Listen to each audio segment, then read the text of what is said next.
You're good. Yep, you're good.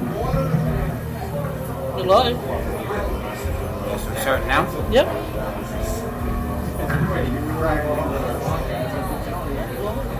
Mix it up.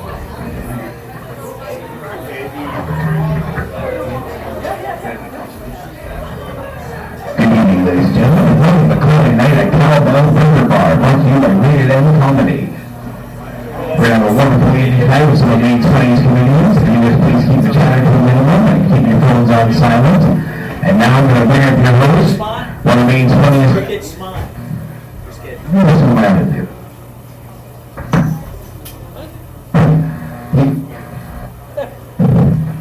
I hate the mics. Does that one work?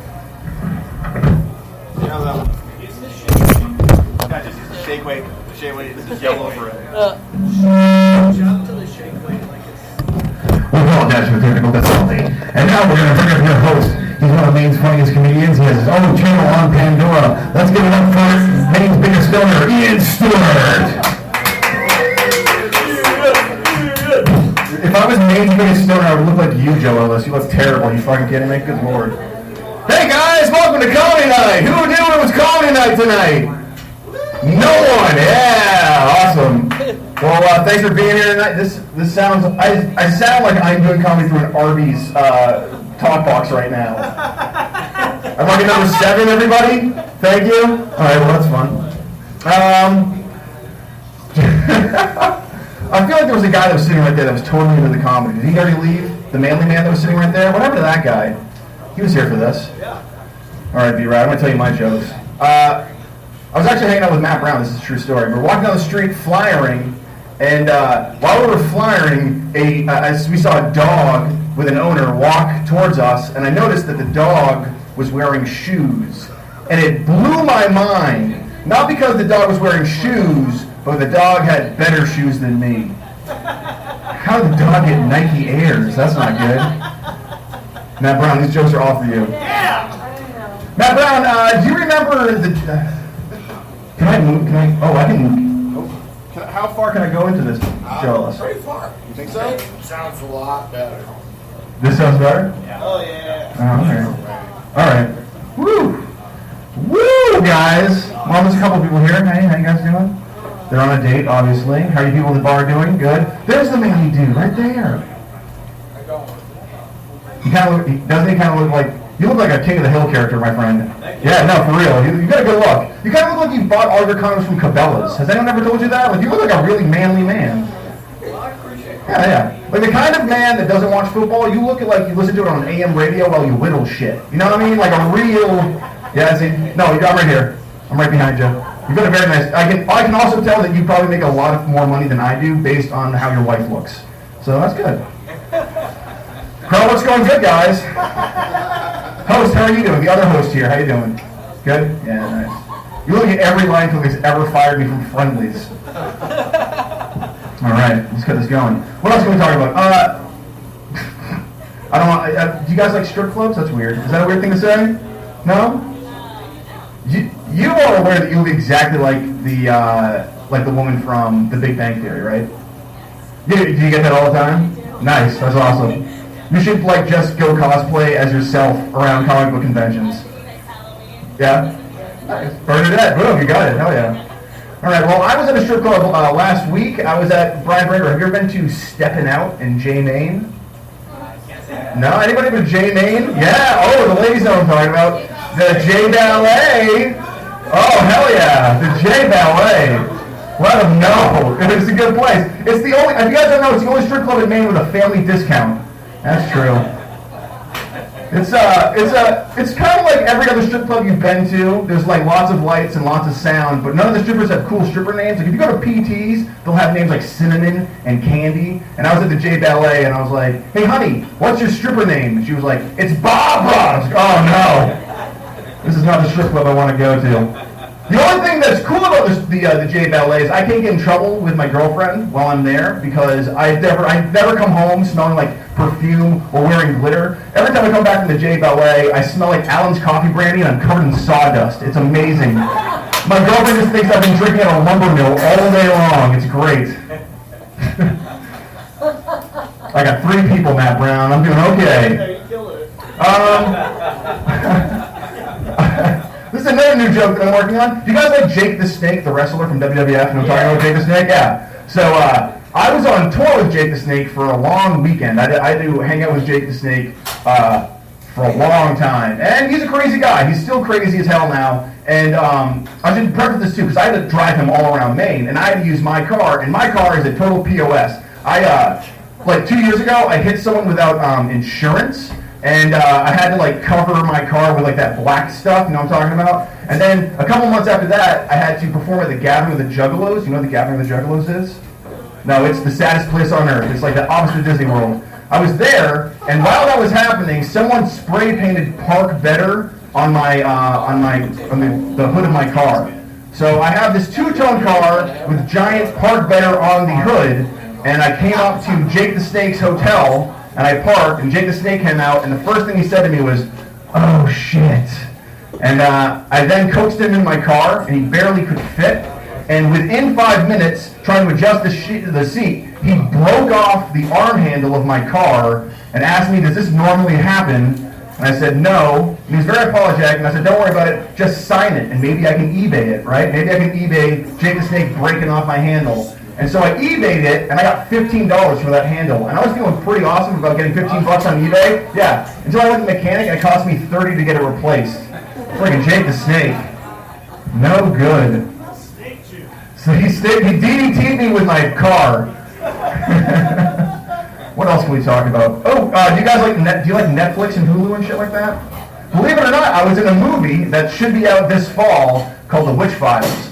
And I've been in a couple movies. I've been on, if you've ever had Hulu, there's a movie called The Putt-Putt Syndrome, and I'm the strip club DJ in that movie. But this new movie is my first speaking role, and I got it because one of the producers that was working on the movie used to work on a beer show in Portland, and I was on the beer show, but nothing ever happened with it. But this is 3 years, prior. And he calls me up. He's like, "Hey man, I don't remember me from the beer show, but I'm now producing movies. We're producing a horror movie, and we need someone in Bath, Maine for a couple scenes. We need a homeless guy." I was like, all right, I can probably do that. He's like, "Just bring your normal clothes." I was like, all right, I can probably do that too. So I'm pumped. I'm extremely excited to get my first speaking role in a movie. So me and my girlfriend go out that night for a night on the town, and I get the worst food poisoning of my life for an entire week. But I had to be on set the next day. And so I don't know if you've ever been on a movie set. You literally, if your scene's at 5 o'clock in the afternoon, you've got to be there at 8 o'clock in the morning. You've got to be there all day. And so I had to be there at 8 o'clock in the morning, and I'm just suffering around the entire set. Couldn't do really anything about it because the bathroom and the dressing room kind of shared a space, and I couldn't be discreet, you know what I'm talking about. And so finally 5 o'clock comes, and the director comes up and goes, "Hey man, you ready to do your lines?" I was like, "Absolutely." And what my lines were, as the homeless guys, I was 1/3 of a jump cut scare thing in this horror movie, where the 2 main characters are walking down an alleyway, and someone throws slop in front of them, and then a bird gets released, and then me, as the homeless guy, I pop out of the trash, and I harass them. These are my lines. I go, "Hey, do either of you girls got $1?" And then they respond with, "No, I'm sorry, we're fresh out." And then I respond with, "Whores!" and then drop back on the trash. Now, that's like my big movie moment. And we've got to do this over and over and over again, and probably like we've done it like the scene 15 times.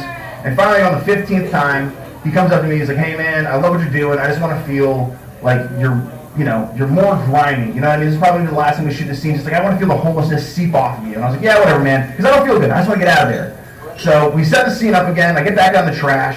He yells action. The 2 girls walk down the alleyway. Someone throws a slop. Someone throws the bird, and then I pop up. But this time when I pop up, everything that was in here is now like everywhere. Does that make sense? Like, it's all over me.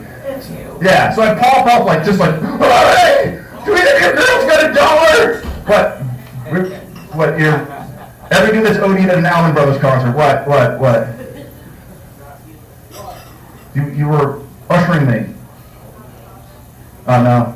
Alright, I have just ruined the show for no reason. I thought this was going to be some fun crowd work, but it did not happen. So I pop up, and I do my lines, and and I'm just out of it, just like, "Oh my god, like, you girls have $1?" And she's like, "No, I'm sorry, we're fresh out." I go, "Whores!" And as I pop down, the director from behind the camera looks at me and he goes, "Perfect." So if you see me on Netflix, I shit my pants. That's what I'm trying to say, guys. That was a long, drawn-out battle for that one. I lost everyone on that joke, Brian Brinegar. Let me do a quick one, I'll bring it up, ready? You guys, I love drugs, and I love dogs, but I hate drug dogs. Oh, yeah, all right, fair enough. All right, I want to welcome our first comedian of the evening. Please give it up for Brian Brinegar, everybody. Let him know. It's me. I'm going to go back and retreat to the light. I'm going to see how this goes. It's always nice to be performing in front of a room full of people that didn't know they were going to be hearing dick jokes, so that's a lot of fun. Good to see my friend Seth out here tonight. I was driving up here tonight, and I saw out on 95, I saw a sign on 95 that says you can adopt the highway. I looked into doing that. That turns out to be way too much pressure and commitment. So right now, I'm a weekend big brother to a dirt road in Biddeford. That's, these ladies are seeing that, Ian. I like you. We're going to talk to them. Well, I shouldn't make fun of Biddeford. I know I'm in Biddeford. But when I first moved out here from Los Angeles, I told everyone I was from LA. So they said, so living in Portland is not so different from Lewiston, Auburn. And I said, no, Los Angeles, it's farther west. There's more teeth. I'm sorry if there's anyone in here from Lewiston, Auburn. I honestly didn't think you'd understand. So you're playing at your date like, yeah, she's from Lewiston, Auburn, brought her all the way to Biddeford for the night. Showing her the big town. There are differences between Los Angeles and Maine, if you can believe it. And mainly what I found the differences are in the driving. For example, I never once had to drive in snow in Los Angeles. Not once. First day I drove in snow out here, I got home and the city plow had given me that nice big 3-foot berm in front of my driveway. So I thought, well, see, that's why I'm a smart guy. That's why I bought four-wheel drive. I'm just going to back up about 60 feet and I'm going to hit this thing like a goddamn Chevy commercial. And I did. I hit it like a rock. And I saw Orion's belt for 9 seconds. I came right back down on top of that snow. Let me tell you something about four-wheel drive. It doesn't work when none of the four are touching the floor. It's kind of one of the key components of the four-wheel drive there. First time I ever shoveled snow was shoveling my car off the pile of snow. You were right there for it. Brinegar, what are you doing? That was a quote, I believe. Yes. But see, the other thing about LA, is a grid. LA is set up in a grid. The streets are alphabetical one way, and they're numerical the other way. So if you're on 2nd and you want to get to 4th, you're 2 blocks away. A city block is a quarter mile long. That means you're a half mile in actual distance. You're 2 hours in real drive time, but you're a half mile in actual distance. It's really easy to figure out. You don't really have that so much in Maine. You don't have the grid system or the alphabetical. You don't even have street signs on every corner to help you out. The street I'm on is named after some Civil War guy, then it becomes a direction, then it becomes a one-way in the direction I'm not going, and you can't ask Mainers for directions because Mainers give directions based on shit hasn't been here for 10 years. I don't know if you know that about yourselves, but that's very true. First year I was here, I wanted to take my son out somewhere fun, somewhere in the summer. I asked the buddy, where do I go? He said, you got to go to Old Orchard Beach. I said, great. How do I get there? He goes, that's easy, guy. All you do is go down past where Ames's used to be, and when you get to where they tore Cascades down about 9 years ago, bang the left, guy. And I was like, oh, that's great. I'm lost today, Gomer. Unless there's a guy on the street that says, this is where Ames's used to be, I don't know what you're talking about.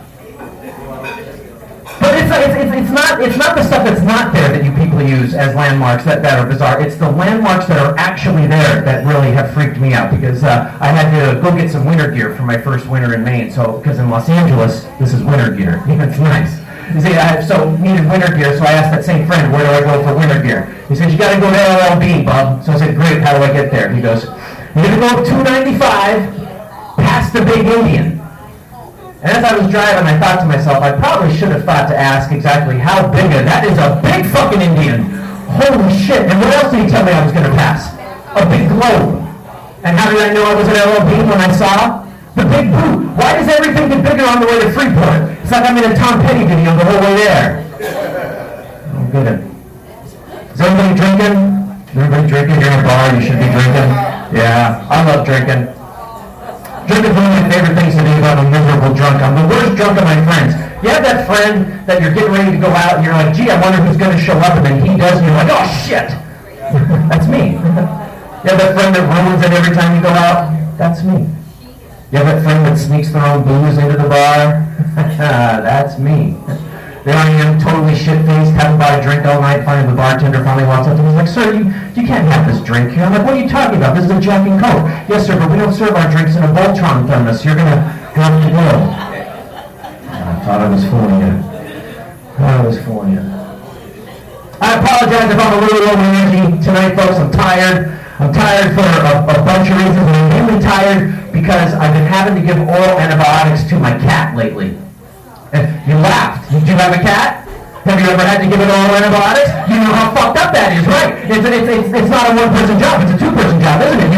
You did it all by yourself? Well, you're going to have to show me, because in my household, we need two people. We need me to hunt down a progressively more and more pissed-off cat every morning, and my wife to administer the medication. That's the deal we struck. I have to wake up at 5 in the morning, because you got to give antibiotics at the same time every day, and we decided before work in the morning, my wife goes off to a medical facility super early in the morning. So I wake up, I hunt down the cat, and she gets to administer the medicine. My wife is a secretary at a medical facility, but she gets to administer the medicine because she works at a medical facility. That was the logic that was underlying that conclusion there. So I find the cat, I pick it up, I finally got the cat, and my wife's aiming the medicine, and she got a little bit of the cat medicine in my mouth recently. And that's when I realized the cat medicine is banana flavored. The cat medicine, Seth, is banana flavored. I don't know if cats like bananas. That's what I was going to say. Do your cats ever eat bananas? Maybe it's not the medicine it doesn't. Maybe it's just like it doesn't like the taste of bananas. Did we try tuna? Sock?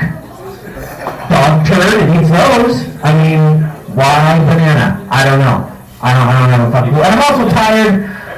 I'm tired of being a parent. I'm over it. I'm done. He's old enough to feed himself and find his way to school. I think I can just pass at this point and just, send him off into the world.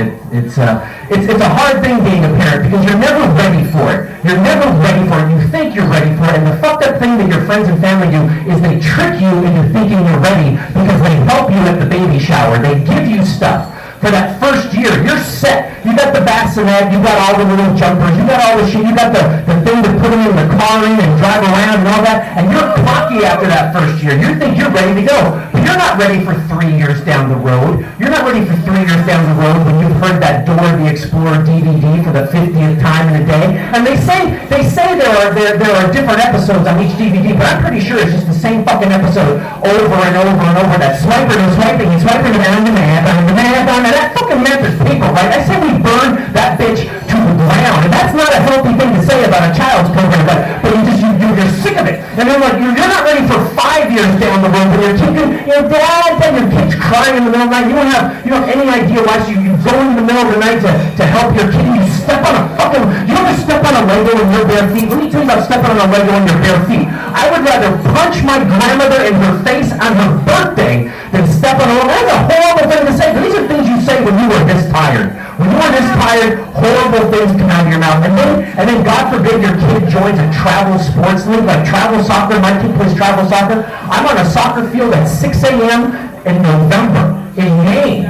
Why am I standing here? It's not even good soccer. It's not even like a good game I'm watching. This isn't good sport. This is like watching a bunch of seagulls chase a French fry in a McDonald's parking lot. This is fucking terrible. But I'm not even really watching the game. What I'm really doing is I'm watching out of my peripheral to make sure that I don't have to talk to any of the asshole parents I don't like. So if the one guy starts coming this way, I got to get into the action and move this way. The whole time I'm just trying to avoid the assholes I don't want to talk to. And then halftime comes. And the team mom, she's just like the sweetest lady I'm going to get them.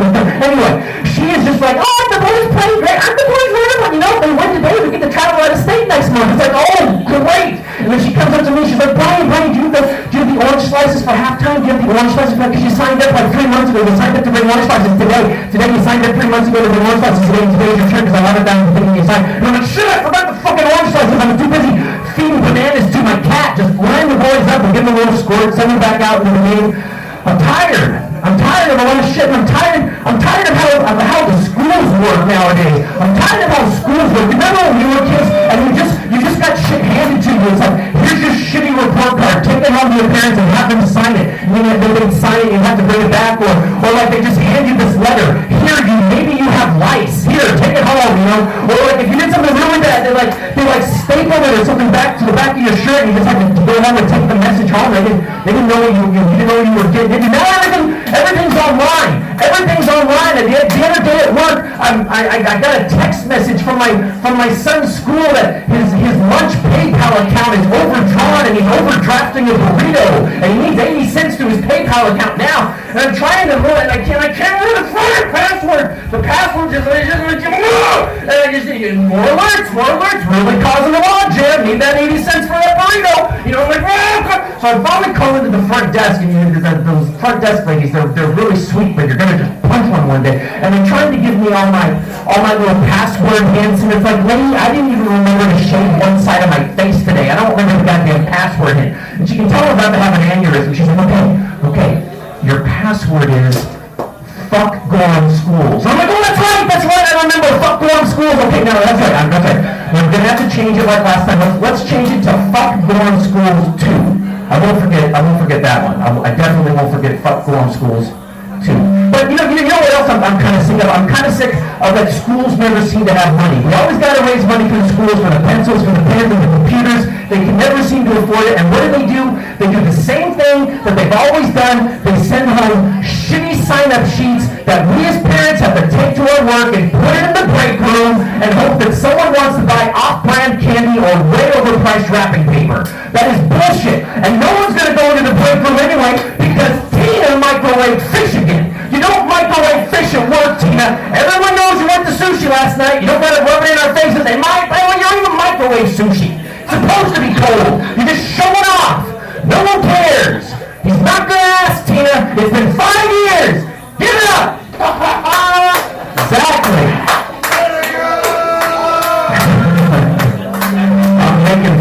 I'm making friends. So you know what we got to do? We got to find better ways for the school to raise money. I got an idea. First off, here's what we do. We clean up all the Girl Scout cookies. We sell them 6 months out of season. Right? You know that feeling when you find that sleeve of thing you've forgotten about? That's fucking gold. Or drugs. We sell drugs. Not in our own communities, like Lewiston. I mean, they're going to use them anyway, but money might as well help the kids. And this one's a little controversial, so you're gonna have to stick with me on this one. We kidnap one rich kid. We're not gonna hurt him. As long as his parents pay the ransom, he'll be fine. You know, what do you think a healthy white boy from Falmouth goes for these days? Probably a lot. And as long as his parents pony up, we'll have him back before lacrosse practice. Yeah? All right. Well, steps in. I apologize if it's been difficult to understand me. I'm learning to talk with some new dental work in my mouth. I was out, you what? $100 an hour for a Falmouth. $100 an hour for a Falmouth kid. What do they do for $100 an hour? Well, you just ransom. That's the rent, $100 an hour? That's like renting a Falmouth kid. That's a different thing. But we can talk about that. I like where you're going. I like the rent a Falmouth kid idea. It's kind of like Uber, but with pop collars. We'll talk about it. So I've been learning to talk with some new dental work in my mouth because I crushed a right rear molar recently. It was extremely painful. And the next morning I had to go to the dentist and I had to get this work done. I've never had an emergency before in my life. And my dentist was asking me all these questions that I'd never heard before, this and that and here and there and all this stuff. And all of a sudden my dentist leans in and asks me a question that I will never forget. My dentist leans in and asks me, "Are you a gagger?" Am I a gagger? Well, I don't know exactly how big a cock you're going to shove down my throat, Doc. Because I got dental insurance and we don't have to go that way. As it turns out, I am a gagger. But I didn't have the $10 copay. $10 is $10, right? You guys know what I'm talking about. And on that note, I'm going to end this and hand you back to your host for the night. Luckily, he gets to come up many more times throughout the evening. You guys are going to love him. Mr. Ian Stuart. I think I shut it off. Yay, I'm Brian. Brian Brinegar, everybody. Let him know. Right, it looks like every person that told me I'm going to be audited this year. You ready for our next comedian? Who's ready for our next comedian? Awesome! Please give it up all over Boston, Massachusetts, Brandon Valley, everybody, let him know! Oh my God, hello, sweet Biddeford angels. How are you? Good, thank you. Some people aren't hostages. That's lovely. Fantastic. You guys kinky? Anyone here kinky at all? You gentlemen kinky? Get weird? Oh, you kinky? Get a little weird in the bedroom? Alright, well, alright. Well, it's something that probably no one will like, but I feel like I have to share it with you all. Ladies and gentlemen, after years of deliberation, I finally bought a butt plug, you guys. I go in. Thank you. Thank you so much. Please hold your applause. Thank you. Not for me. I'm a boy girl. I'm in charge of my own sexual destiny. I use my dad's Amazon gift card he got me for Christmas. And check the holes in my prostate. You know what I mean, ladies and gentlemen? With me? Thank you so much. Yeah, it's tough buying sex toys on Amazon.com. I gotta tell you. Like, you type it in, and it's like one of like 2,000 results, right? And they're all like get so big, right? All these tapering sizes, like 3 inches, 4 inches, 5 inches, like bushel of apples, lamp. You know what I mean? Thank you so much. Yeah, it took everything in me to not serve butt plugs for kids, you know what I mean? Thank you very much. Yeah, no. Also, a lot of these things have like foxtails and like raccoon tails attached to them, like furries and shit like that. And I'm not gonna go to hell with that. I'm gonna participate in that culture, you know what I mean? Absolutely not, man. Yeah, it's hard. They're all very feminine, right? Butt plugs, sir. Right, it's frustrating. As a dude, hetero dude trying to buy a butt plug every now and then, just gonna take that bullet train to come town. You know what I mean? But they're all very feminine. Like the one I got is like silver and has like a red ruby on the end of it, right? Like a small red ruby. Like if I put in my ass to turn into Sailor Moon or something like that. You know what I mean? Thank you, ma'am. Thank you so much. Yeah. I want a masculine butt plug. I want like an Ed Hardy butt plug. You know what I mean, guys? We got Panthers and Dice or something on the show there. You know about that? What's your dream butt plug, sir? Yeah, what's your dream butt plug? What do you want to be on it? What do you want it? Bob Ho. Giving the thumbs up on a butt plug. I like that. Thank you. Yeah, good luck this guy. Killing it. Better than I am. Yay. Yeah. I'm fucking right here. I'm an S&M guy. I like basic bitch S&M stuff, like choking, knots, letting girls buy me shit, like stuff like that, like regular S&M stuff. But I don't have like a specific fetish. Like so many people have like a specific fetish that drives them their entire lives. I don't have that. I want something cool, like taking pictures of Asian girls laughing while eating food or something like that. I don't have it, right? Because I read this article about this guy who would take kids back to his house. He'd bring them into his basement. He'd sit them down, and he'd put a cockroach on their face, and he would spoon feed them his own semen, which is awful. Which is absolutely awful, right? But I'm just so jealous that he knows what he wants. You know what I mean? Thank you, sir. Thank you so much. Let's talk about my mom, right, guys? So my mother dates someone the same age as me, right? 20 years old. Right? It's strange. It's very strange. Because first off, we have like this weird sense of competition, because he gets to live in the house I grew up in, and he gets away with all this shit that I couldn't get away with when I was a kid, right? Like he smoked weed in the house, he doesn't get to do any chores, he doesn't have a job. My mom says that she loves him, it must be nice. It really isn't all that bad. It's not that bad. I got back at my mother one time. I started seeing a cougar, right? I was seeing this older lady for a summer, and she was real kinky too. She was a real freak in the sack, if you know what I mean. She made me wear her dead son's clothing and sleep in his bed. You know what I'm talking about? You know what they are, right? Start yelling at me when we got too close to the pool. Start calling me Joshua. I didn't get it. I don't know. It's strange. I'll end on this. It isn't all that bad at the end of the day when your mom's dating someone your age, because we do actually have a lot in common. Like, we can smoke weed, talk about street sharks all night, like, it's fine. But we have most in common is my mother, of course, my mother, because, you know, like, I came out of her vagina, he comes into her vagina, just 2 ships in the night, you know what I mean? Just 2 ships in the night. And on that banger of a punchline, thank you very much, Ian Stuart. Oh yeah! Let him know, everybody. Let him know. He kind of looks like a shooter at a Pantera show. Pow.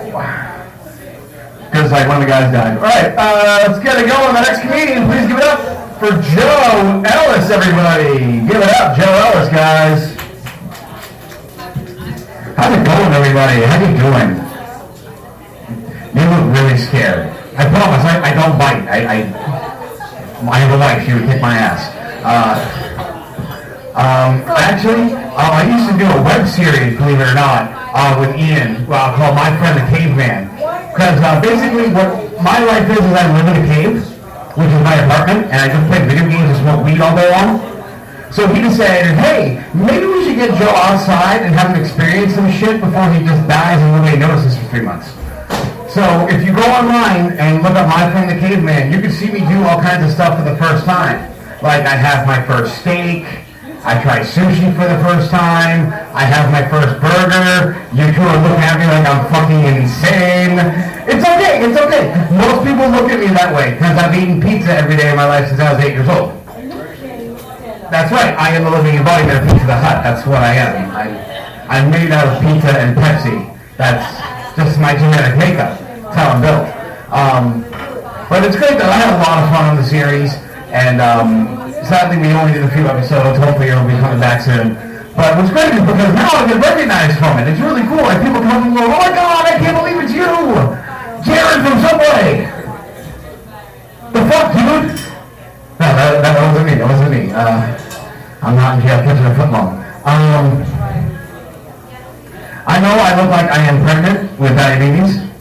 Oh, I thought you was pregnant. Yeah. He's coming out any day now. I'm gonna name him Donnie. Donnie the diabetes baby.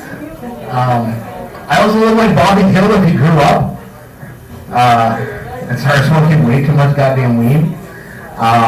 Yeah, I didn't smoke a whole lot of weed because I'm a parent. That scare anybody else? Yeah, it's okay. You can admit it. It scared me too sometimes that I have full custody of 2 kids. It's kind of terrifying, but it is what it is. And what's great about being a parent, and I think the best part about being a parent is you get to watch them grow up and go through their stuff and everything. That's fine. But the best part is in February when you get that little tax return, what I like to call adult Christmas. Oh, do you have kids? No? Oh. Don't. It's not worth the tax return. But anyways, just kidding, I love it very much.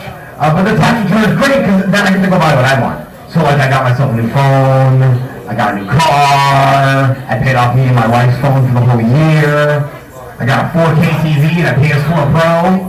It's nice. Little warning about 4K TVs for everybody in the room. Don't watch porn on a 4K TV. Well, I'll tell you why. And it's a really good reason. You don't need to see the girls in such high resolution, you can see their emotional scarring.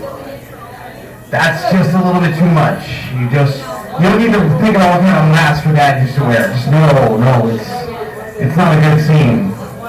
I'm also a big dork and big nerd. In case you couldn't tell by the fact I'm wearing a Deadpool t-shirt and Deadpool shoes, and I'm also wearing a Deadpool belt, and I have an Assassin's Creed wallet. Yeah, I'm a fucking loser. It's a good thing I'm married, because this does nothing for me. Nothing at all. Yeah, but it's good. I play a lot of video. Do you play games, sir? Yeah, do you play any video games? No, no, you look more like Tyler who actually knows how to change the oil in his own car. Which, in case you're wondering, I don't. Not a fucking clue. The light comes on and I do what everybody else does. I let it run for about 4 weeks. And no one's trying to make a funny noise. I got some friends who'll take a look at it and probably charge me way too much money. But it's okay. I prefer to play. I look at it as I'm a software guy. I'm not a hardware guy. I can program your computer I'm not going to build it for you. No. But I love video games. Video games are really, really great. They're a good combination of everything that's wonderful about movies and books. Because you get a nice, long, engaging story. You get to kind of be part of it, but you get to see everything, and you get to go out in the universe. You get to kill the zombie monster alien things, and you get to save the world, and it's fucking awesome! Until reality sets in, and you hear from the other room, Dad! Come wipe my ass! Then you realize you're a 30-year-old still loser, and you're going to go wipe a kid's ass. Yeah. I might just try to learn how to fix a car, huh? I do love my kids, they're wonderful, but they're getting to that age now where they're starting to say really weird and confusing things, and no matter how many parenting books you get, you don't know how to handle it. Like the other day, my son came out of his room all upset, and he said, Dad, my sister tickled me in that spot between my butt and my sack. And I was like, I looked at my wife, she's come up goose egg, I don't know what to say in the situation. I looked at my little buddy, first of all, it's called a taint. So next time, just ask her to tickle your taint. It was an awkward situation. There's also was a moment one time when my son came running out of my bedroom carrying my wife's dildo. It's green, and he loves Star Wars. He starts swinging it around. He hits his sister in the head, disappear. Dad, it's not working! Hold on, you got to turn on first. Yeah, that's the word of parenthood. I mean, you can become a parent and then he'll do and become a Canadian. I just write the shit down that they do, and it's amazing. It also drives me insane. I actually did win full custody from their mom, which is very nice. And I've also been dealing with the fact that she doesn't call the kids at all. And she doesn't understand why that's a bad thing. It's like, children need phone calls from their mothers. Otherwise, they become serial killers. And she's already touching taints. So I'm trying to avoid this from happening. Please call the kids. I'm really concerned about her becoming a serial killer because one time she cut herself open. You know, most people be like, ow, oh, I cut myself. She's sitting there opening up the cut going, look at that, Daddy, I can make it talk. Oh boy, I do not have the right healthcare plan to help you out, honey. I work at Cracker Barrel. Are you fucking kidding me with this shit? Fuck. Yeah. Yeah, I do work at Cracker Barrel, so in case you ever had bacon at the Cracker Barrel in South Portland, you're welcome. I've cooked every piece of bacon in that store in the last 5 years.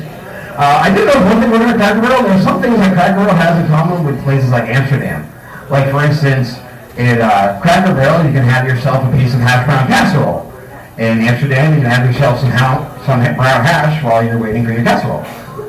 In Cracker Barrel, you can have a piece of Coke cake. In Amsterdam, you have some cocaine kicked up in your nose. At Cracker Barrel, you can have a warm piece of apple pie. And in Amsterdam, you can fuck a hooker named Cherry Pie. So, it all depends on how you want to look at it. Probably 2 years ago, I went down to New Hampshire. I actually went to film Ian here while he was doing a show down there. And while we were leaving the venue, there was a little porn shop by where we parked the car, so we were all really high and said, fuck it, let's go inside. So we went inside and, yeah, I don't know if you've been to a porn shop lately, sir. No. I can see why. Because you haven't been into lately, I'll warn you that it's changed a lot because porn is so easy to get on your phone now. I mean, you can go in the bathroom right now and click Pornhub. Hey! Just hours of porn for free. So they changed their business model a little bit. So now instead of having the room full of DVDs, there's just this really small section of DVDs. And now lining the walls, there's all kinds of toys and gizmos and gadgets. There's vibrating cock cages and dildos of every size and shape imaginable. And they had one little toy that looked like a ball man jerking off and looked a lot like him, which is really terrifying. He actually bought the toy. But one thing that really caught my attention was the Gimp masks. Ladies and gentlemen, if you wanted to get into the Gimp masks, now's the time. The Gimp mask has come into its own, into the golden age. I mean, there were all kinds of Gimp masks. There was more than just a standard, zippered lip leather mask. There was the Playboy Bunny Gimp mask. There was a pink Gimp mask, in case you wanted to relive those weird serial killer fantasies. But the one get mask that really caught my attention, that really just made me go, why? Jason Voorhees. Yep, Jason, from Friday the 13th, Jason Voorhees as a get mask. Who is this for? Is that something you guys have? Jason Voorhees get mask? No? No, you never had one? You had the big one? Can you imagine, put this scenario in your mind. Like, imagine you're sitting down on the bed, you got your knee-high socks and your short shorts and your tied-off t-shirt, and you're just sitting, I thought about this way too much. And, he walks in, he's wearing nothing but that get mask. He's got his machete out.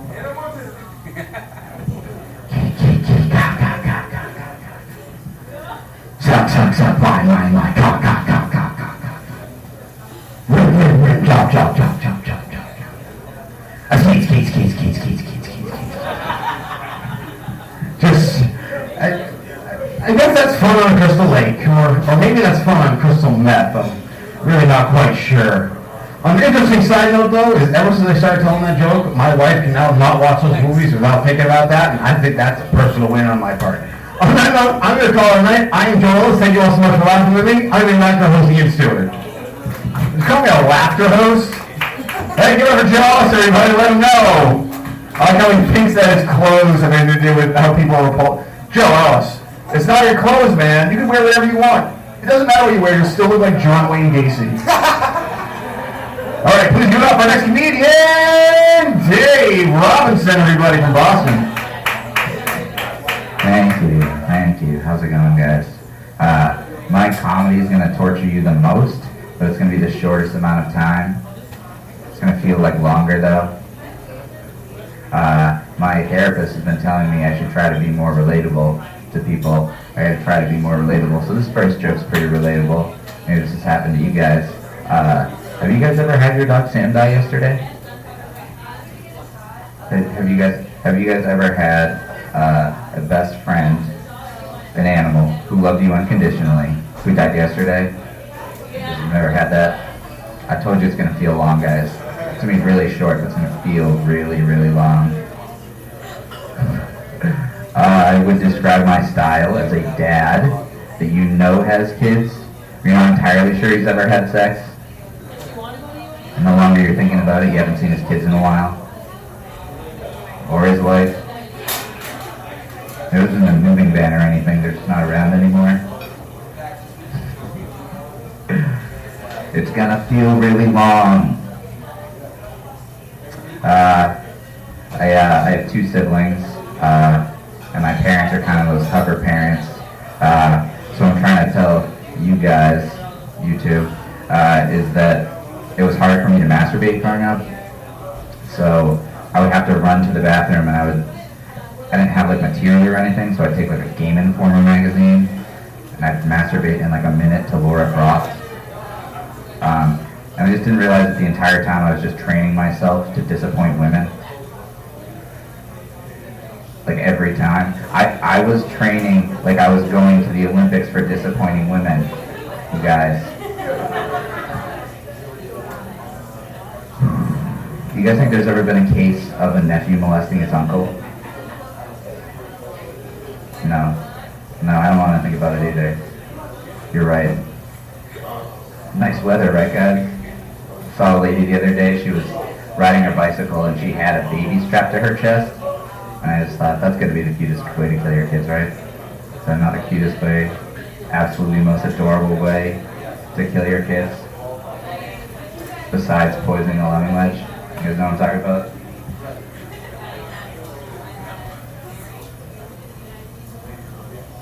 Oh boy.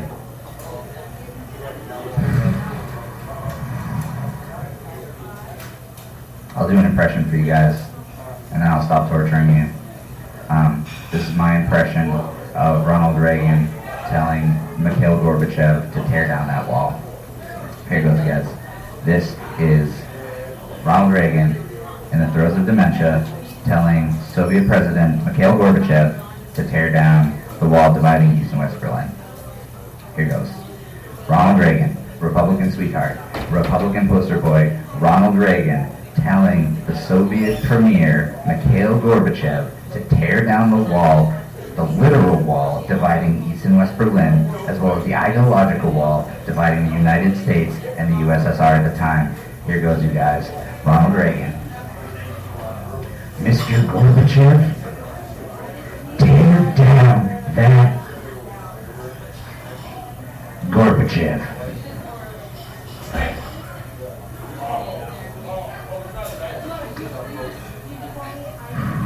It's been like 10 minutes up here, right? Is about right?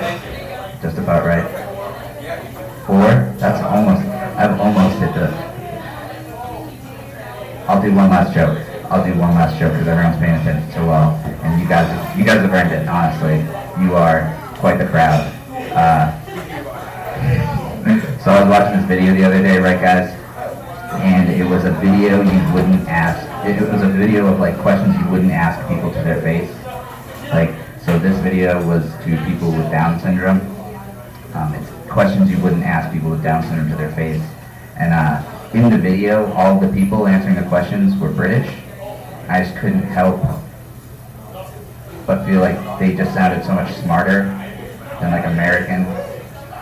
So I've got like a working theory here, and it's that all British people are retarded. Thank you. You're a great audience. I'll bring back up your host to you. Dave Robinson, everybody! Dave, you kind of look like if John Lennon worked at Bull Moose. That's for me. Alright, speaking of Bull Moose, no, are you still working at Bull Moose? He's done. Please, yeah, that's gonna be your intro. You still down, alright, go. Alright, welcome the next guy. Actually, yeah, just welcome our next comedian all the way from Boston as well, Alan Richardson, everybody! Thanks, Ian. This next comic may or may not work at a local retail store. Welcome to the stage, the man his parents are ashamed of. The man a woman once cried while making love with. Alan Richardson!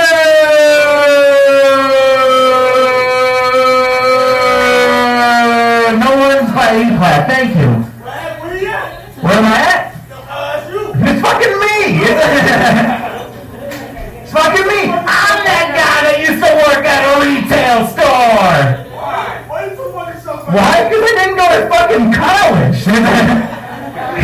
Because yeah, sure, college is great, but you know what's better? Drinking whiskey you keep in the trunk of your car! I want to say Henny. What did you say? I want to say Hennessy. Yeah, what? Isn't that whiskey? Cognac. Tanya, I don't know. I'm not that classy of a gentleman. It's true. Everyone else did this. Everyone else used to have a bedroom bottle of whiskey, the kitchen bottle of whiskey, and the trunk of the car bottle of whiskey. This gentleman does in the bar. You know what I mean. That's when you want to go out on a Friday, but you got the budget of a Tuesday.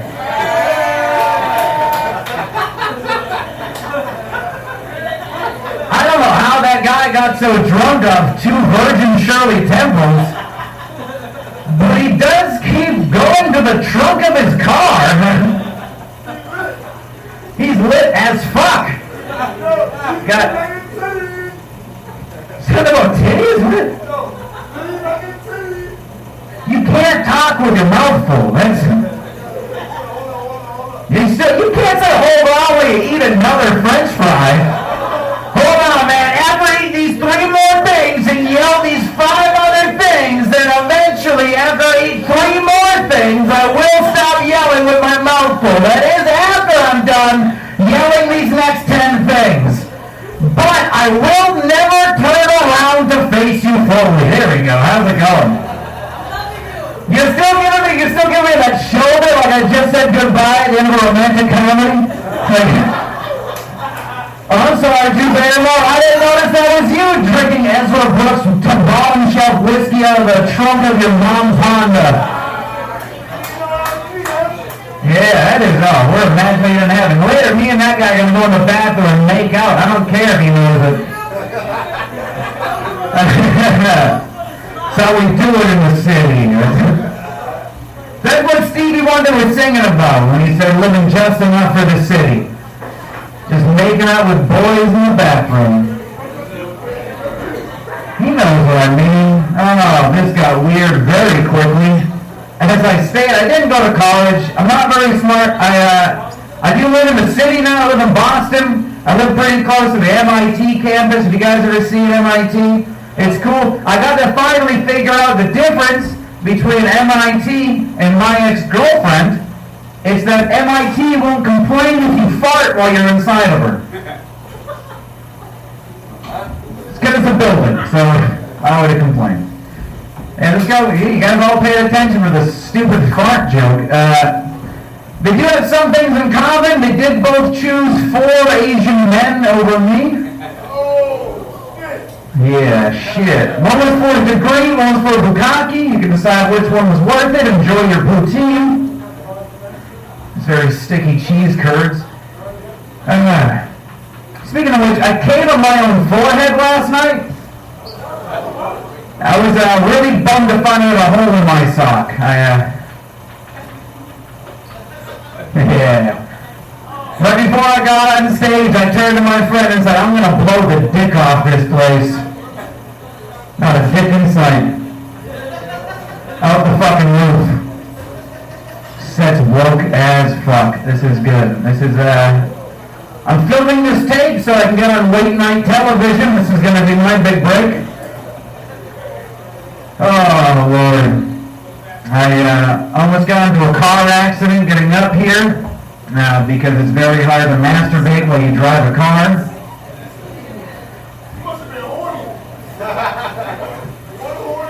I'm one horny guy. That's the name of my autobiography. It's coming out later this fall. One horny guy. I know it's just weird because you look at me and you think, how does that guy stop all those women from kissing him? And I'll tell you, it's very easily. I make out with my eyes open. Oh, me too, though. I really do. Do you? I really do, though. You know that's a problem, right? Like I didn't know it was a problem for a very long time until one day I was making out with an ex-girlfriend of mine. She opened up her eyes and she must have just seen cause it just pushed me back. She's like, what the fuck, were your eyes open? And I'm like, oh, she's like, are they always like that? I said, oh, I never thought of it. She goes, that's what serial killers do, Alan. You know, so let's move on, you guys. Alright, I don't give a shit. I just want to get on TV. That's fine. Man. I do understand why I'm single. I do get my only chance of leaving with a lady here tonight is if someone wants to go through like a try something new phase, right? Like a girl wants to fuck a homeless guy, but like baby steps.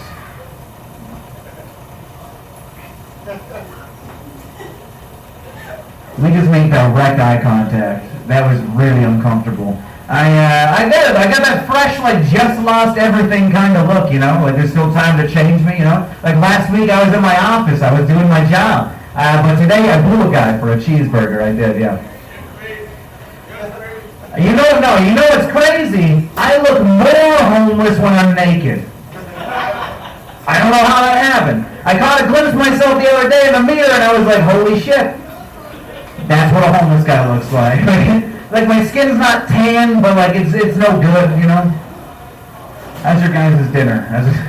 How you guys doing? I feel like I've just been yelling past you and this is very aggressive towards the two of you. How are you doing? You guys on a date? Am I ruining it? Oh, thank goodness. Because I know a lot of women hear this set and they go, I should fuck him. And you shouldn't. And that's you just don't. It's no good. I laid with a lady, if you will. I'll be you know, genuinely about it. I laid with a lady recently. She saw my set at a comedy show, and then she decided I'll let that inside me.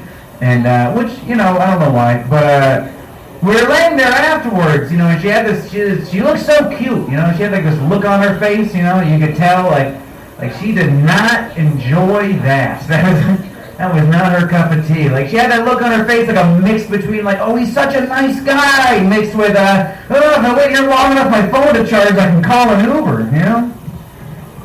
So I did that one thing, Ian, you can attest to this, the one thing all men will not, because we fought, but, you know, it's something all men like to do after having a session of intercourse, right? I made a sandwich, and then I brought that sandwich back into the bedroom, and she said, is that a sandwich? And I said, yes, it is. And she said, I'm going to see if the trains are still running. Yeah. Oh, fuck me. You guys, thank you, sir. I just put that now. I will say you are still yelling at me with your mouth full. This is... After I get off stage, I'm going to have to call your mother and tell her, hello, and tell her, listen, your son is quite rude, spoke with a mouthful of french fries. Ladies and gentlemen, my backup dancers. Give them a round of applause. Round of applause, my backup dancers. Do a jig, ladies.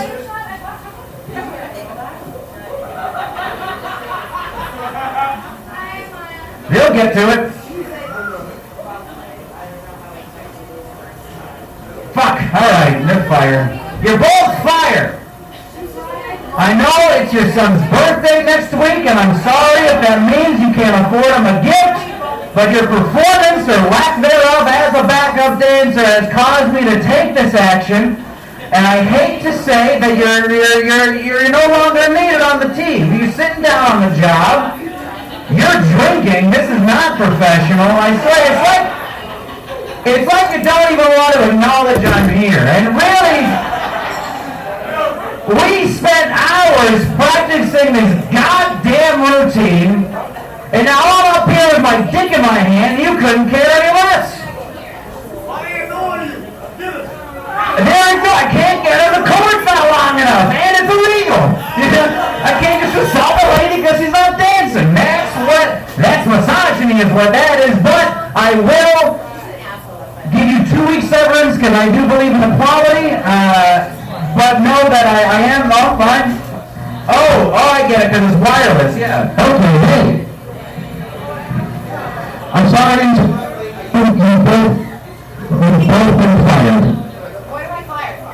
Well, supposed to be the backup dancers for your team. I don't need to back up. I can be center stage.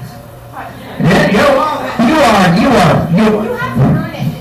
Like, you have to be worthy of it. Honey, I have to go. you're fired. Oh, She threatened me. oh. So if you all find me dead in my room, hanging with a suicide note, I got you, baby. I know what's up. all right, I've asked enough people for one day. Thank you so much. Thank you, everybody.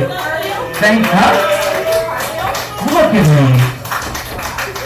No, I appreciate it. Thank you, guys. Ian Stuart. Alan Richardson, everybody, let him know. Come on, guys. Yeah, let him know. Alan, I like how you're harassing a woman that either looks like a news anchor or a women's basketball coach. So, news anchor. I have her trained for. Yeah? Right. I was right on half of that. All right. Also, Alan, we look like the kind of guys who would take our shirts off and fight at a Dave Matthews Band concert. No one cares. All right. Please go for next meeting with B-Rad. Let them know, guys. What's up, Biddeford? What's up? What's going on? Let me just ask you, does this sound inappropriate? I'm going to fidget with my fidget. Does that sound inappropriate to you? This thing is supposed to be for ADD people, anxiety people, and stuff like that. But what if they come up with people for something for chronic masturbators? And fidget for chronic masturbators. Well, I came up, I think it's already invented right here. A fidget for chronic masturbators. Yeah, it's already invented.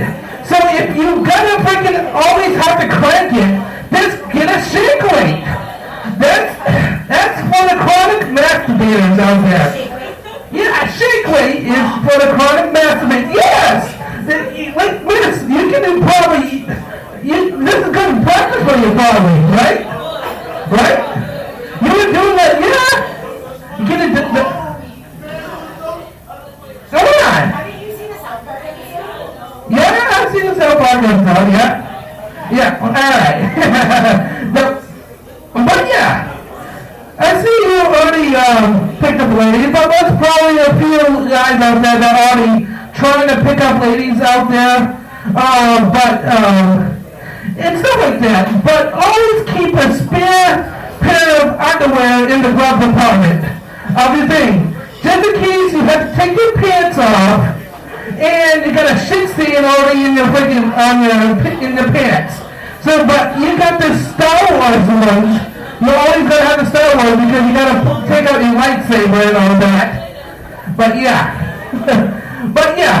when we were little, we were. I'm still a pervert, but when we were younger, we were still perverts. We didn't think, oh, what if when we go down on a girl, that milk comes squirting out of it?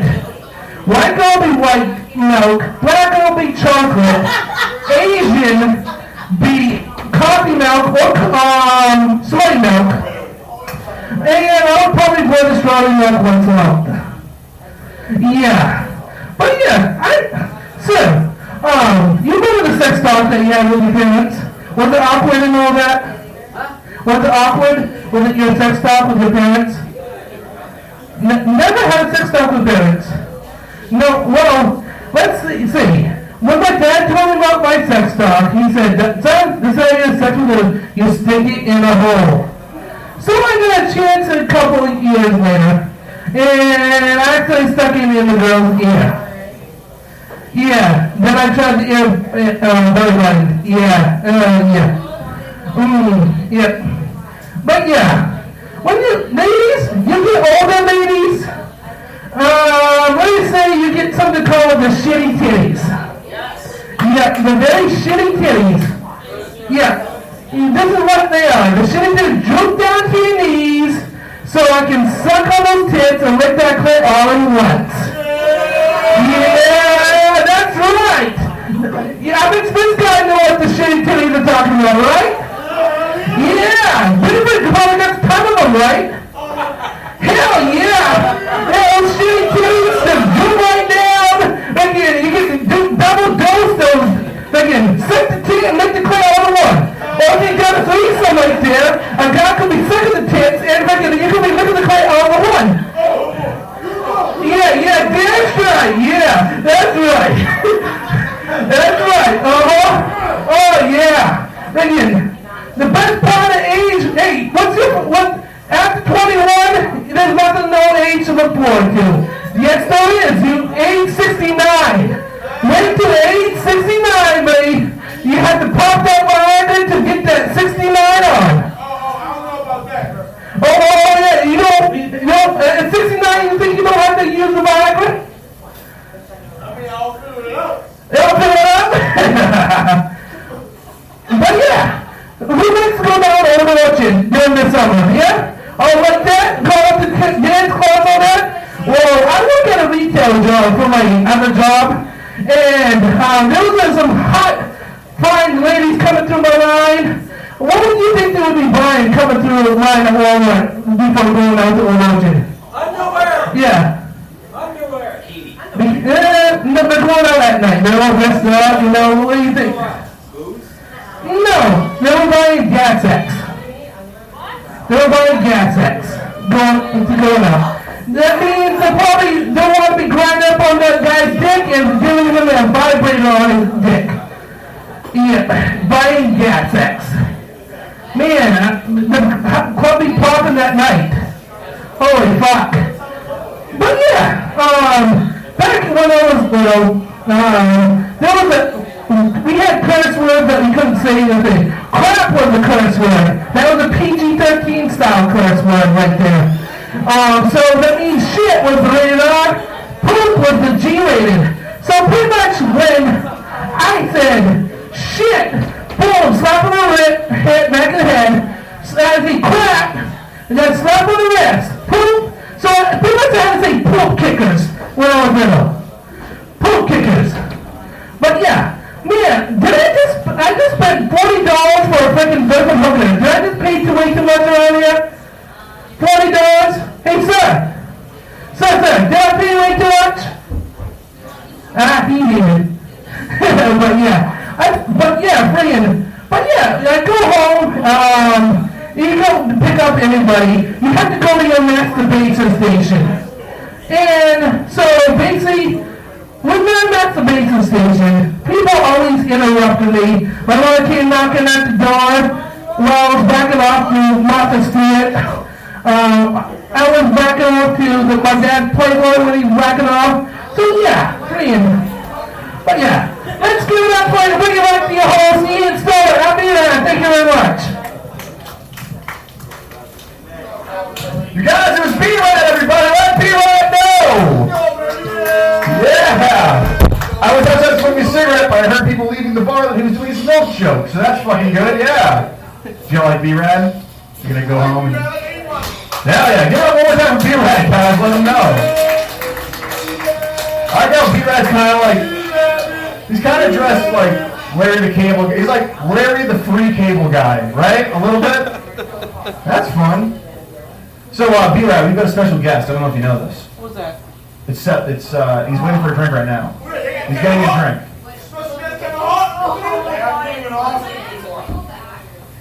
Comedy legend. You get him from the stage? All right, please welcome. Hasn't been coming for a while, but I can't wait to see him again. Please give it up from Seth Bon Perry, everybody. Let him know. No, he said, let me know. There you go, see? I actually have rules. I can't believe we're gonna have to give rules to a crowd. I have not done comedy in 11 years, man. But let me tell you what, these are my rules. If you don't like my jokes, I'm busting into your good Thursday night. Fucking boo me! Let it out! I bet you wanted to boo tonight. No, I like everybody to. Exactly, everybody is beautiful. Fuck it, boo me. Don't give me that crap. I am an honest man. I'll be honest with you. Be honest with me. Alright, fuck it. Boo! Yeah! Boo! Bang on the table! Slam shit around! Throw joints at the stage! Get him out of here! But on the other hand, if you dig me, I want the same response. I want fucking cheering and laughing and clapping, and I want you to throw joints at the stage. Cause it's a long walk back to Saco. I'm sorry. I got a tomato on my burger, not forget thrown at you. Whatever he says, I wrote. That dude is fucking funny. My name is Seth Bon Perry. B-O-N-D, Bond. With a middle name like that, I'm sure you can all imagine that my parents were big fans of the wildly popular Gold Bond powder. My folks chafed easily.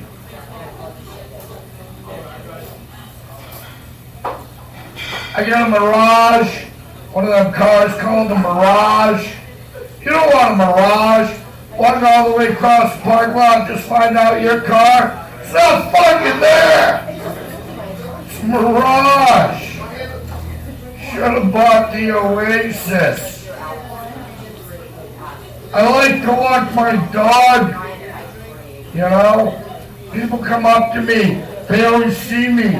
They want to pet my dog. And they want to talk to my dog. They don't want to talk to me. What's the matter with me? My awesome fashion sense? my outward drunkenness? It's that bag of dog shit I'm always carrying around with me. I walk my dog up into the nice neighborhoods. They got pools up there. They have nice manicured lawns. I walk my dog back down into my neighborhood. We don't got pools. We have fucking trampolines. We put signs on them. Barbecue around them. Signs on them that say, welcome to my trampoline. Notice there's no P on it. Please keep it that way. Trampolines are the pools of the poor. When I was a kid, we didn't even have trampolines. Instead, busted up mattresses. Jumped up and down on them. And if you're wondering, we beat them. So what else? Trump's president. I got nothing. I'm pretty good. That suited me, Ian. Thank you, folks. That was like more for me than for you, obviously. It was kind of like having sex. Suck Bob Perry, everybody, let him know. All right, yeah, a little bit. Yeah, there you go. Oh, we have one last comedian. You guys ready for one last comedian? Yeah? All right, we got Rivers Como is down for it. Fair enough. All right, we got one last comedian all the way. Oh, yeah, what am I even talking about? Please give it up for our last comic, Miguel Perez, everybody. Let him know.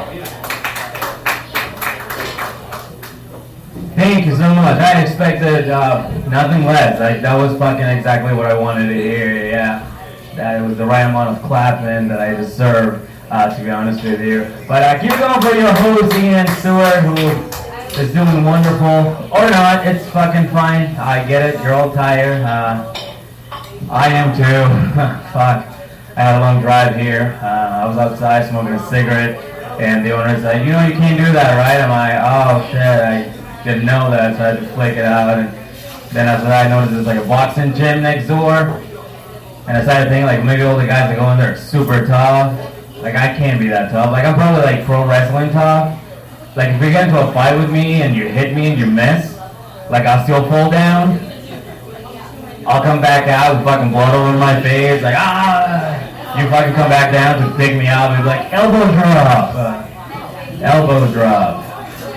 All right, well, how do you guys feel? I guess I'm just performing for you. This is beautiful. This is, I love this. This is great. This is what we live for. This is it. There's nothing else. Yeah, so this is what we do. But yeah, my name is Miguel Perez.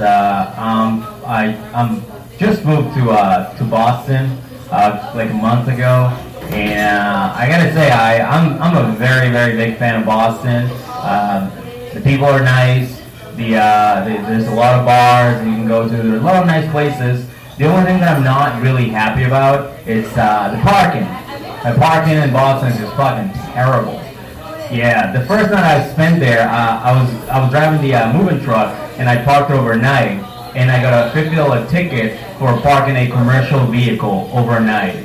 All right. Second night, I got a ticket, but this time I was driving my car, and this ticket was for $50.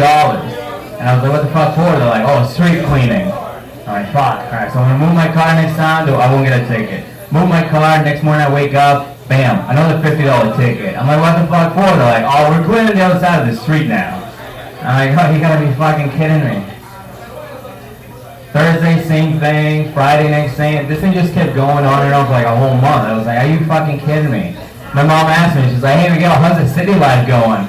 I'm like, oh, it's going great, you know? I'm paying $14.50 a month.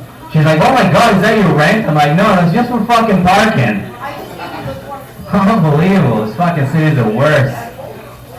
But yeah, I moved in with my girlfriend, which is pretty cool. No, it's not cool. No, it's all right. She's that's where you were going. No, she's good. She's fine. I love her a lot. We have this thing. Do you guys have pet names for each other? No. You guys do? Oh, what are you guys' pet names for each other? Okay, cool. All right. Well, I'll tell you mine. Thanks for nothing. Yeah, thank you. My nickname for her is Babe. Her nickname for me is Boo. So sometimes when like she's having a bad day, we'll have Babe Day.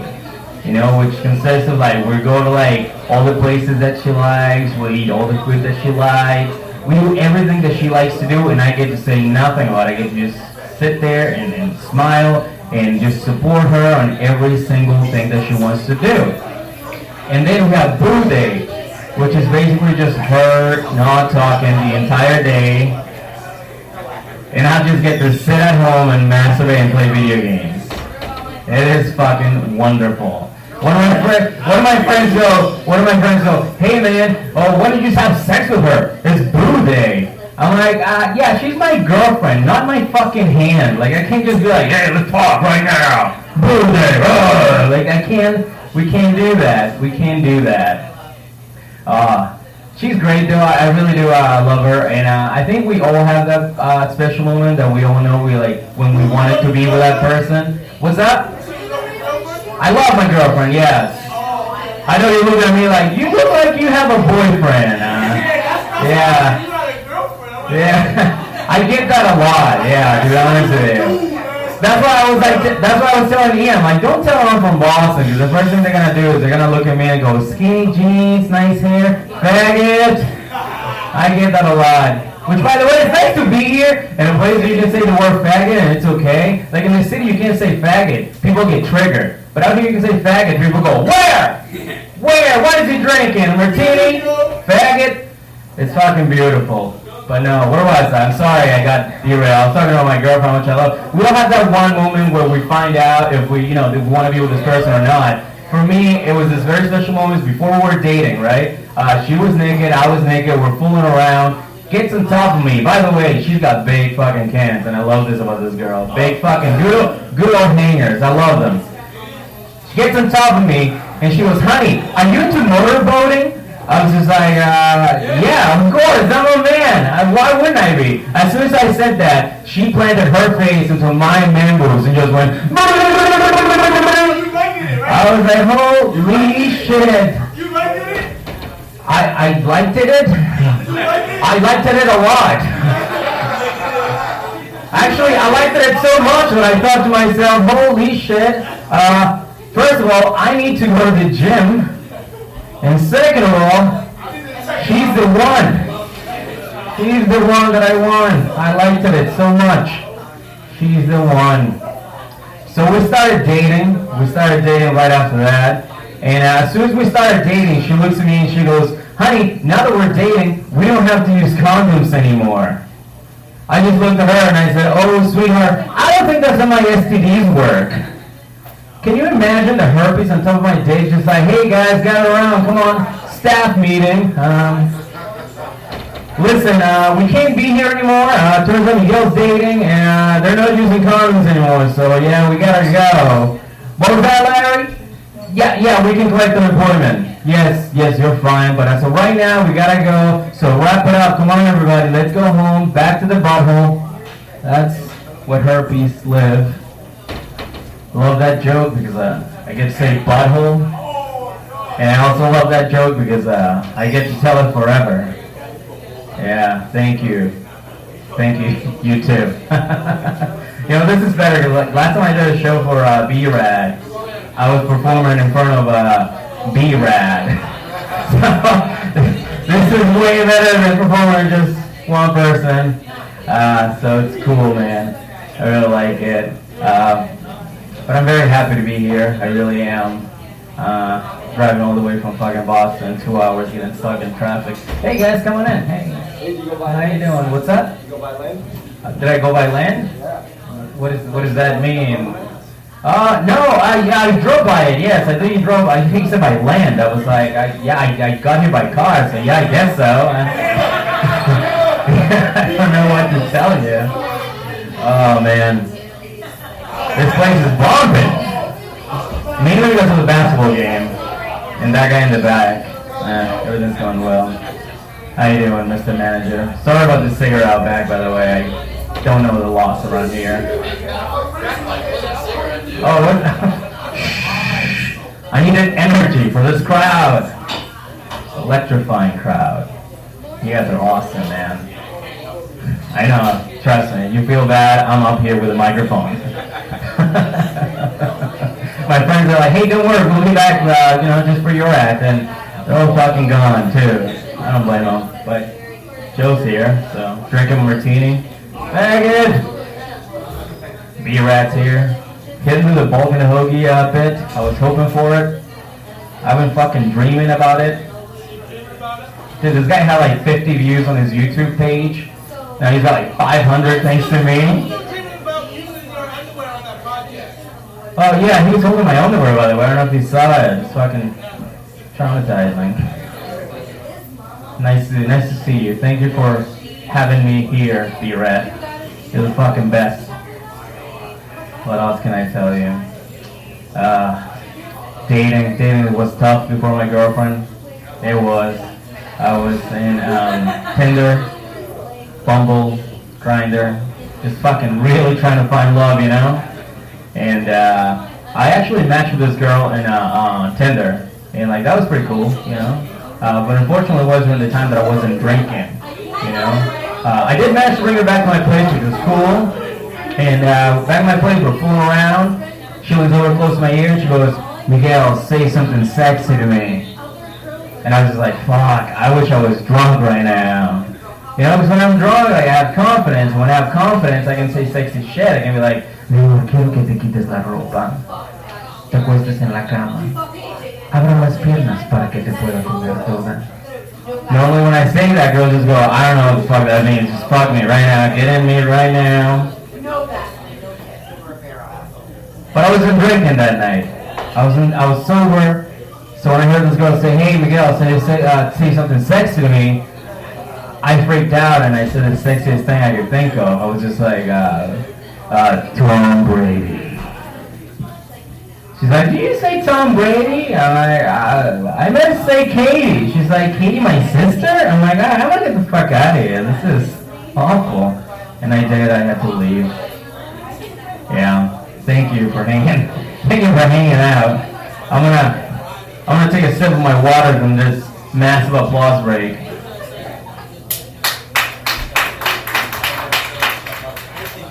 Nobody knows what the fuck's going on. They're like, yeah, let's fucking clap. I think he's got enough. I don't know. I think he's going home. I think he's fucking dying out there. Just fucking stare at him and laugh at him. This poor son of a bitch. I did go to Mexico a couple of months ago. My mom was sick. And one of my friends before my trip, he goes, hey man, just make sure you come back before Trump builds the wall. Alright, thanks Daryl. That is something super racist to say to somebody. Like I started thinking, you know, like what if, like I was gonna be there for a week. Like what if Trump does build a wall in 1 week? That is pretty fucking impressive. 1 week? That's impressive, am I right, Joe? Yeah. And then I started thinking again, like, you know what? It wouldn't matter if we built a wall in 1 week, 1 day. It doesn't matter because on my way back, I came back on an airplane. Now, I don't know if you know anything about airplanes, but ride over fucking walls very easily. Like, doesn't even matter at this point. You know? Oh, come on in. Oh, you were Alan Richardson, but older. His dad, maybe? I don't know.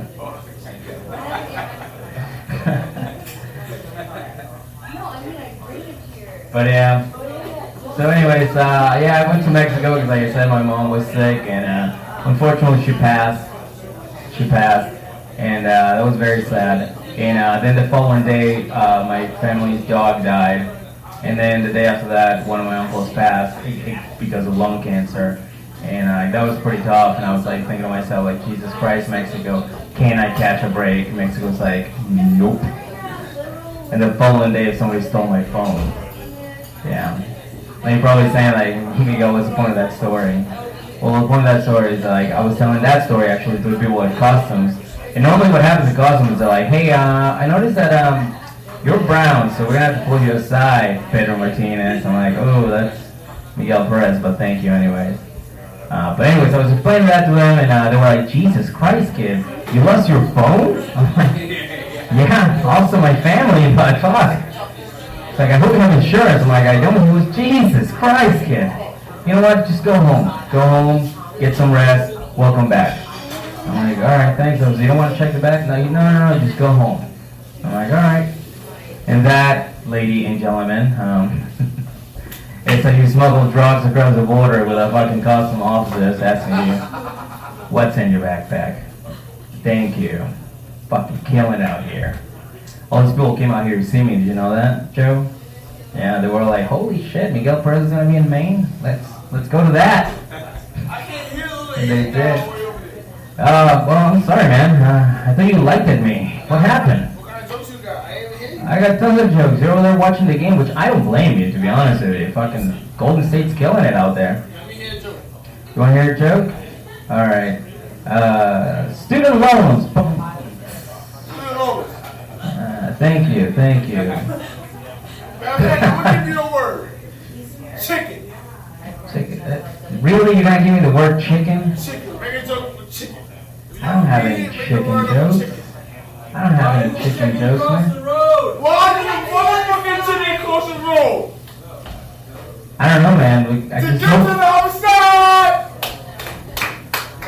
Well, I was just hoping the chicken press that little thing so they can cross the crosswalk. Like otherwise, they're gonna get hit. You don't want to hit.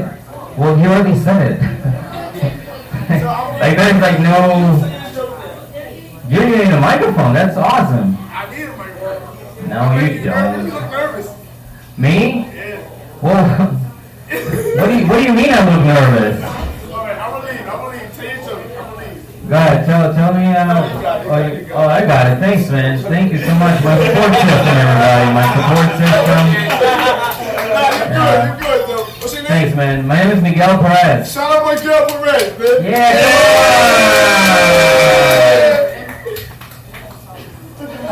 What the fuck just happened? Those boys are comics dream. Yeah, I guess so. Not my dream, though.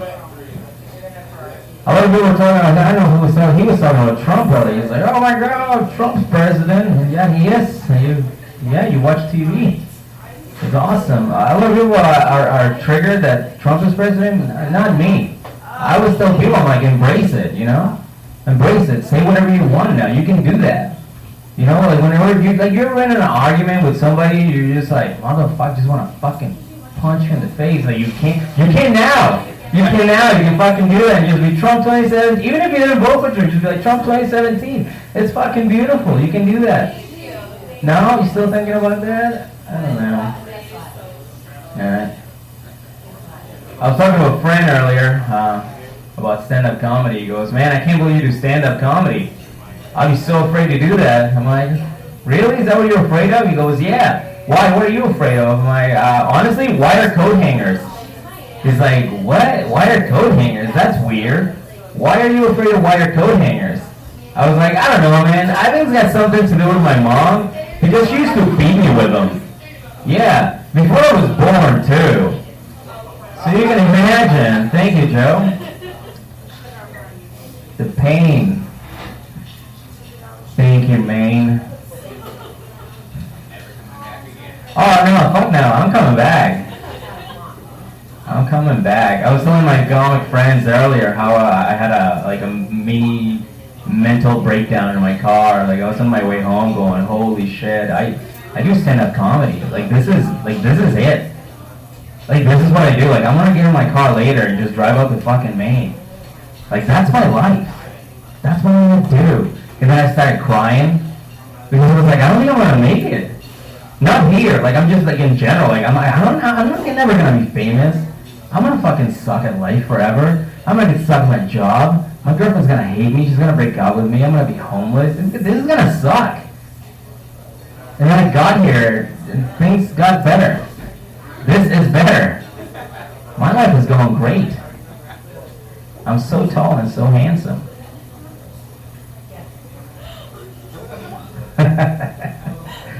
Oh man.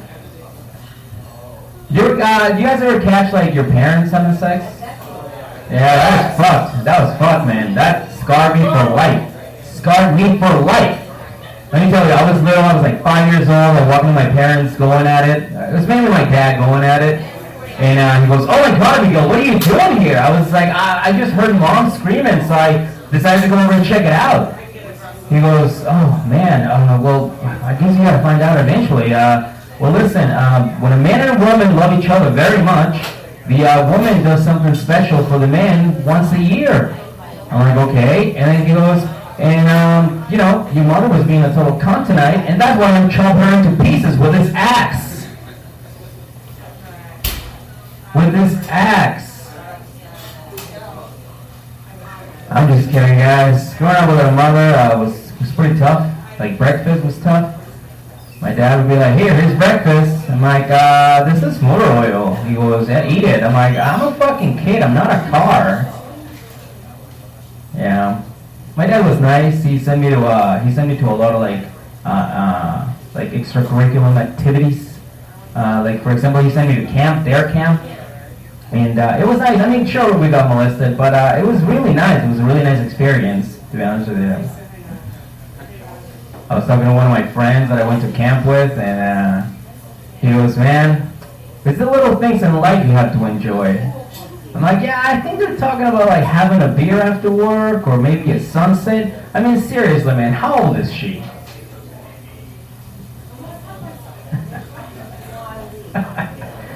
Thank you, Joe. Thank you, sir. Laughing. Oh, it's gonna get darker and darker. Super dark. I like my jokes like I like my women.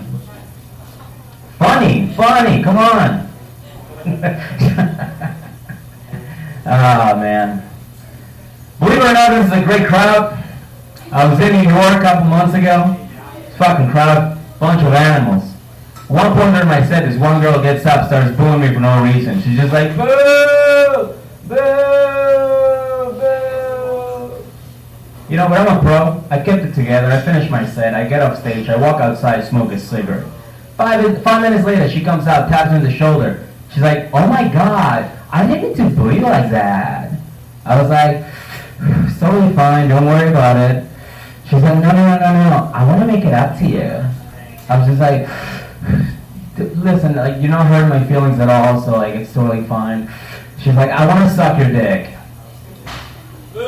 I was just like, you know, like every time you boo me, it kind of broke my heart a little bit, you know, my feelings got hurt. So we're in the bathroom, pants are down, penis out, she's going to town.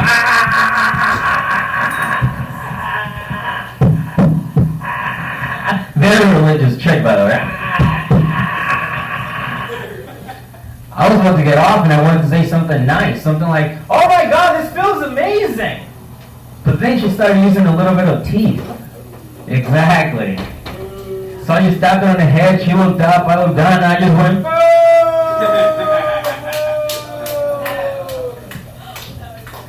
Thank you. And then I came all over her face. I just... that's the thing I do now, I just common things. It's a fucking thing I learned. If you go to my house right now, turn all the lights off and use one of those black lights, my entire fucking living room looks like the fucking set for the movie Avatar. You're just like, what the fuck? Thank you. I gotta be careful with that booing joke. One time I was telling that joke and some gay guy was coming out of the bathroom and he sees me on stage going, "Ah!" He's walking towards me like, "Ah!" I'm like, "Oh, no! No, not at all. Way too much eye contact here." Right? He thought I was gay. He was so convinced that I was gay that after the show he followed me to my car, got in my car, and told me that if I blew him the same way I was doing it on stage, he'll give me this nice watch. Thank you, sir, you got it. I'm joking, that's a fucking joke. I don't want anybody following me to my car after the show like, "Hey man, what are you willing to do for an iPad?" Fucking relax. Calm down, get in my car and find out. I am. Oh man, I'm having a blast up here. Brand, oh, You still on the mic? I'm still in the mic, man. Man, everybody laughing? They did, They did? they liked me a lot. What happened? They liked it too. Yeah, they sure did. What happened now? Well, now I just lose him again because you walked in. It's alright. Thank you. I'm just glad that, I'm just kidding. He's part of the show. He's, like I said, he's my support system, so give him a hand of, give him a round of applause for that. What's your name, man? Stacks. Give it up for Stacks, everybody. Fucking been killing it all night. My dude. How much time? Oh, wow. I really want to hang myself now. No, I'll tell you this. I'll tell you another dating story. I don't. He has an iPad. He wants to get rid of. He wasn't here, dummy. He doesn't get the joke. Go to his car. I'm not going to his car. Yeah. Almost did. I won't go to his car. Yeah, I don't know what he's talking about either. We're both in the same fucking basement. I don't know what's going on here. All right, I'll tell you this. This is another dating story, or as I call it, C material. Here it is. I was on a date with this girl one time, and we went to a Dunkin' Donuts to get some coffee. And we walked by this fucking guy. You guys remember Gronkowski? He was like huge advertiser for like Dunkin' Donuts. He was like, you know, there was just like a cutout of him. And he was like standing there with a shirt kind of like this, but it was like a button-up Hawaiian shirt, and you can see like everything, right? And we walked by it, and this girl goes, I was like, what? She goes, I'm like, well, what the fuck does he have that I don't have? She goes, well, first of all, he's got pecs, he's got abs, and he's got fucking, he works out so much, he actually has a V shape. And like an idiot, I'm like, well, what do I have? She's like, you got tits, you got a beer belly, and you're so fat, you actually create a U shape. I'm like, God damn. I was like, well, how about this? You are on a date with me, and you're about to buy your own goddamn coffee, and you're about to fucking walk home because I'm out of here. And I just walked away. Thank you. Wow. Thank you. That usually gets nothing, so this is just fucking perfect. How you doing, B-Rad? Hanging in there? Oh, yeah. Fuck, I came all the way from Boston just to see B-Rad. Yeah. Fucking love him. Follow him on Facebook and Instagram. Be my right dog. Goddamn right. YouTube. Did I ever tell the YouTube story? I think I did. Oh, YouTube. Fuck yeah. I want to make you a star, man. Alright. Well, I'm going to take another sip of water, then there's other applause break.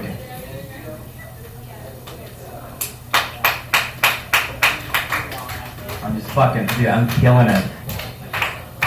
What was that? You want me to headline Thunderfest? Relax, okay? Talk to my agent. I think everybody wants to decide who's the next guy. Thank you, Stacks. I fucking do not disagree with you. I fucking, yeah, I agree with you, man, all the way. There is no other guy. This is it. I'm it. I'm the last one. Oh, shit. Yeah, I know. Trust me. My fucking brain's going to say the same thing. With the same voice, which is weird. You know, I speak Spanish. And... You did a great job. Thanks, man. I appreciate it. Yeah. I'm gonna keep going. Like I don't. You definitely did a great job. Yeah. Thanks, man. I appreciate it.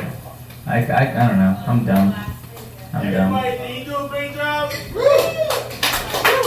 Thank you. Fucking Stacks. I'm taking you to like every single one of my shows, man. If I bomb, you just fucking Stacks gets up. Give it up for him. What the fuck? Why not? Everyone just fucking clap it out. Why not? This is great. Well, I'm definitely gonna fucking drink after this show. I'm gonna get fucking drunk. Thank you, Stacks. Whenever you finish, you keep fucking talking. I'm gonna keep going, man. I will finish soon, Stacks. I will tell you why I like to get drunk. Because it's fucking great. I mean, there's really no more explanation as to why people drink. Because, you know, shows like this, people drink. What the fuck? Why not? But let me ask you this. You guys ever been so drunk you take a quick 10-minute nap, you wake up and realize you're still driving? Alright, that's it, everybody. great rest of the night. And here's your lovely, lovely host, Ian Stuart. Miguel Perez, everybody, go! Guys, that was everyone kind of like a D-Day battlefield. We've all kind of half made it. Hey, Stacks, what do you do for a living, can I ask? Really? No shit. Right locally? Nice, fuck yeah, man. Well, thank you very much for the drinks, man. Get up for Stacks, everybody, let them know! We got a couple